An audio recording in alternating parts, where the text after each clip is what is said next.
ওয়ালাইকুম প্রিয় ভিউয়ার্স, আপনারা দেখতে পাচ্ছেন মালয়েশিয়াতে একটা কৃত্রিম পার্ক, শিশু পার্ক আর কি দেখতে পাচ্ছেন। এটা বানানো হয়েছে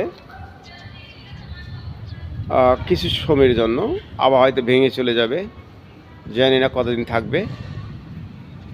বাংলাদেশে এরকম আছে কিনা জানি না।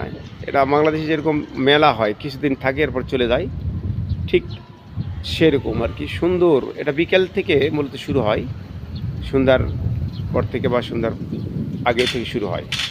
সকালে আসলে তেমন লোকজন দেখা যায় না, সন্ধ্যার পর থেকে শুরু হয়। পার্কটি খুব সুন্দর লাগলো, যার কারণে আপনাদের আর কি শেয়ার করলাম। আপনাদের কেমন লাগলো আপনারা লিখে জানাবেন ইনশাআল্লাহ।